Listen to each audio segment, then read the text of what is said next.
Politik adalah dunia yang keras, dunia yang sangat keras. Politik adalah dunia yang kejam.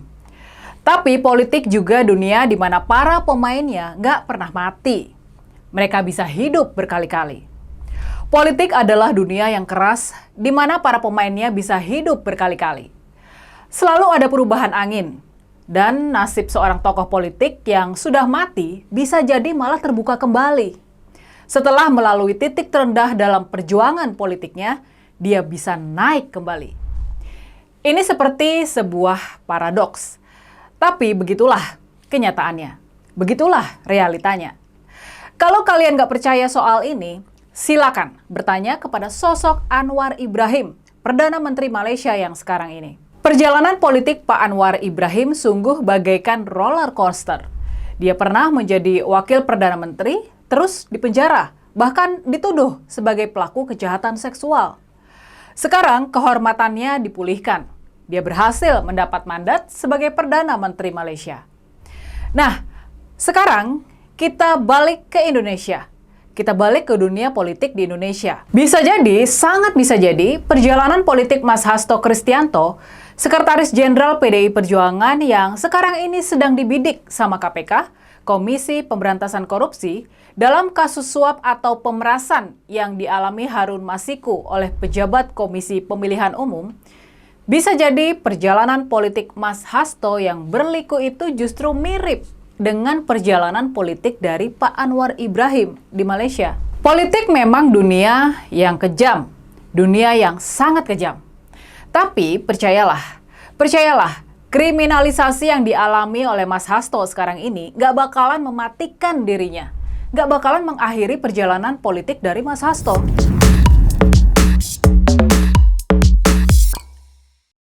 Di tanah air, dalam kurun waktu yang belum terlalu lama, kita mengenal sosok pemberani yang juga pernah dipenjarakan. Ya, siapa yang nggak kenal sama Pak Ahok, Pak Basuki Cahayapurnama. Ketika menjabat sebagai Gubernur Jakarta, Pak Ahok pernah dijebloskan ke penjara atas tuduhan yang sangat tidak masuk akal, yakni penghinaan agama.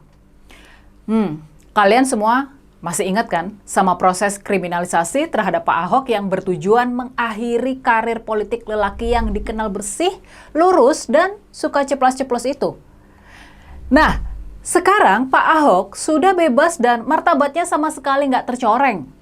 Rakyat paham kalau Pak Ahok adalah korban kriminalisasi. Kini karir politiknya sudah bergulir kembali. Para pendukungnya bahkan semakin solid. Pak Ahok juga sudah menjadi sosok yang lebih matang dan lebih bijak. Dan seiring roda politik yang terus berputar, dengan adanya keputusan Mahkamah Konstitusi yang menghapus presidensial threshold, bisa jadi sekarang malah terbuka lebar kesempatan buat Pak Ahok maju sebagai calon presiden. Bukan mustahil, Pak Ahok bisa maju sebagai capres di pemilihan tahun 2029. Nah, gimana kalau menurut kalian? Kalian setuju kalau Pak Ahok maju sebagai capres di tahun 2029? Ini menarik ya. Di tanah air, dalam sejarah perjalanan bangsa kita, nggak sedikit tokoh politik yang menjalani perjalanan hidup seperti Pak Anwar Ibrahim di Malaysia dan Pak Ahok. Contoh yang paling mudah adalah Bung Karno, presiden pertama kita, Soekarno. Sejak muda, sosok revolusioner ini sudah kenyang dengan yang namanya proses penangkapan, sidang pengadilan, dan juga pemenjaraan. Waktu muda, Bung Karno pernah dipenjarakan oleh pemerintah kolonial Belanda di penjara Bancai di Bandung. Dalam perjalanan hidupnya kemudian, Bung Karno pernah diasingkan ke ND di Nusa Tenggara Timur dan juga ke Bengkulu. Tapi karena mengalami semua ketidakadilan tersebut, Bung Karno malah semakin mendapat dukungan rakyat. Dia dan para pahlawan lain berhasil memerdekakan Indonesia dari penjajahan dan terpilih menjadi presiden kita yang pertama. Bung Karno memimpin Indonesia selama kurang lebih 25 tahun lamanya. Apa yang dialami oleh Bung Karno bukan hal aneh buat para pejuang segenerasinya. Bung Hatta, Sultan Syahrir, Tan Malaka, dan kawan-kawan, mereka semua pernah ditangkap Belanda dan dibuang atau dipenjara. Nasib serupa juga dialami oleh anak dari Bung Karno, Ibu Megawati. Ibu Mega juga pernah mengalami tekanan politik yang sangat berat di masa Orde Baru selama 32 tahun. Ketika muda, dia dan saudara-saudaranya dilarang kuliah oleh pemerintahan Soeharto.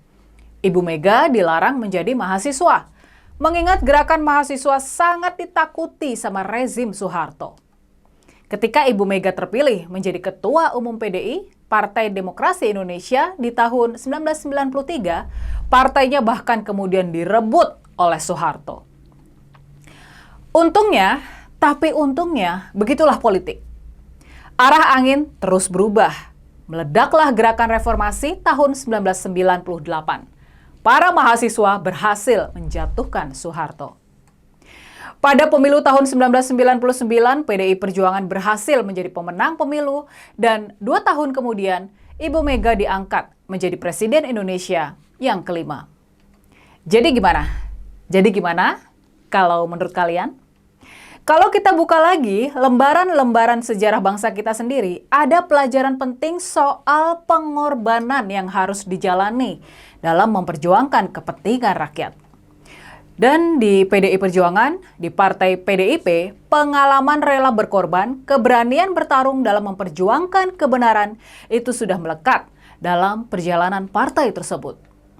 Sejak Bung Karno, Ibu Mega, Pak Ahok, dan sekarang Mas Hasto, semuanya harus melalui ujian keberanian dan keteguhan dalam mempertahankan nilai-nilai serta memperjuangkan kedaulatan rakyat.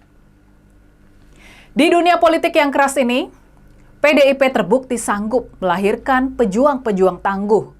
Karenanya partai ini jadi aset penting buat bangsa kita. Dia aset penting bagi kelanggengan demokrasi kita.